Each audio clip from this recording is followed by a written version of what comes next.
Welcome back to Eco Solutions. Earlier on, we showed you attempts to conserve Australia's unique wildlife in the light of climate change. Humans and animals have always had an uneasy coexistence in Australia, as our next story shows. Despite the uproar, the Australian government has started to cull 400 kangaroos living on a disused military base on the outskirts of the Australian capital, Canberra. It's not the first time the government has carried out a wildlife cull, but this time it's aimed specifically at stopping the damage the kangaroos inflict on the local habitat. But it's this cull which has garnered protests more vocal and widespread than in previous years, thanks in part to the support rallied by former beetle and environmental activist Sir Paul McCartney. Sir Paul, with more than 1,300 people, have signed an online petition demanding a stop to the cull. Eastern grey kangaroos are abundant in Australia, so this cull is unlikely to threaten the overall population. Scientists argue the more imminent concern is the threat posed by the kangaroos themselves. They're threatening other native wildlife by destroying their habitats through heavy grazing.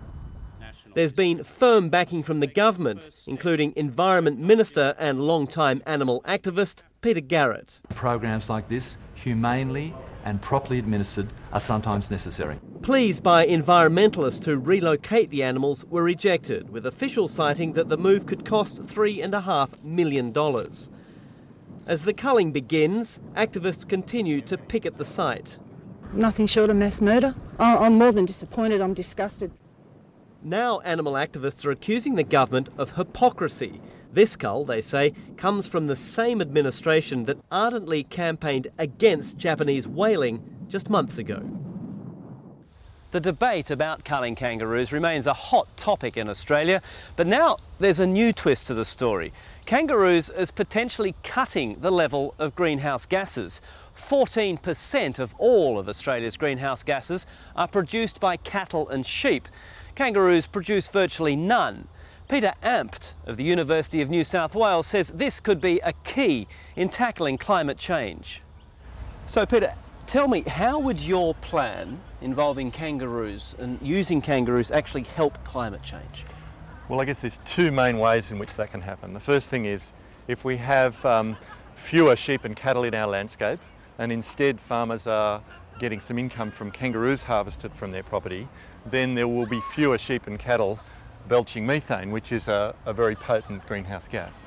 So that's the first thing. The second one is that we think that management based on reduced stocking numbers of sheep and cattle and good land management will lead to an increase in the biomass in the landscape, which is an increase in the carbon in the landscape, which is sequestering carbon. So it's returning the landscape back to its more original form with native animals on it? Yes, essentially when Europeans came to Australia, they brought sheep and cattle with them, and they spread right throughout what looked like really productive land, but in fact it was semi-arid rangelands.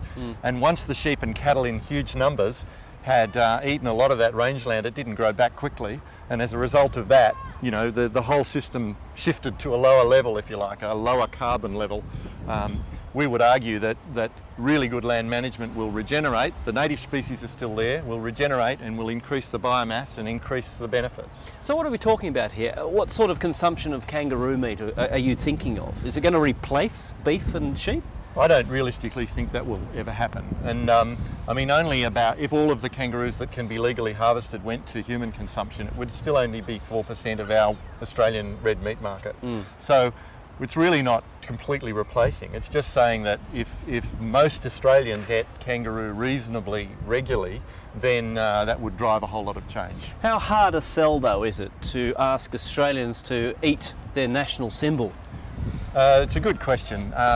There's the national symbol factor, there's the Skippy factor, but our research suggests that only about 20% of the population in Australia have a problem with eating kangaroo for whatever reason.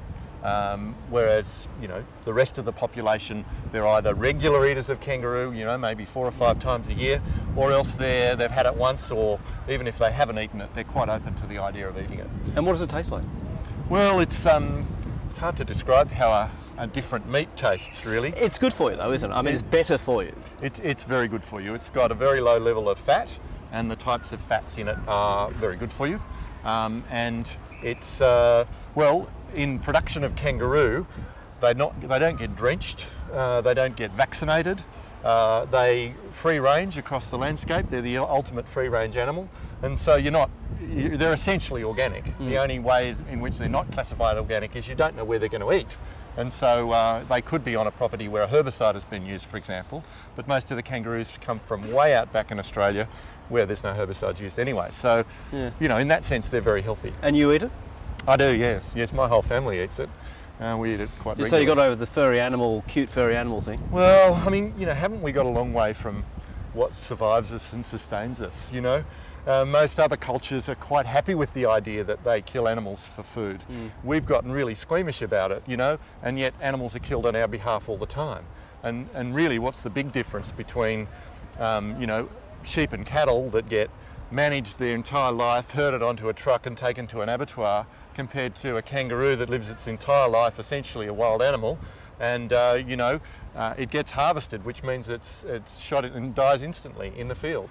So realistically though, do you think this idea can fly? Do you think this can actually take off, that you can convince Australians to start eating more roo meat and farmers to start farming roo? I think so. I think there are definite barriers to it, and it won't happen overnight. But I think a lot of it's moving that way. The work we're doing with farmers suggests that there are ways in which they can add value to the kangaroo harvest and generate an income for themselves. Once they start to see the kangaroo as a resource, then they'll be more likely to manage for it rather than just managing for sheep and cattle. And it helps climate change. And it helps climate change. Yep. Peter, thank you very much. It's a pleasure. Cheers, mate. And that's it for this edition of Eco Solutions. For more on the stories you've seen here and ecological innovations worldwide, just go to our website, cnn.com/ecosolutions. From Coogee Beach in Sydney, I'm Andrew Stevens. Thanks for joining us.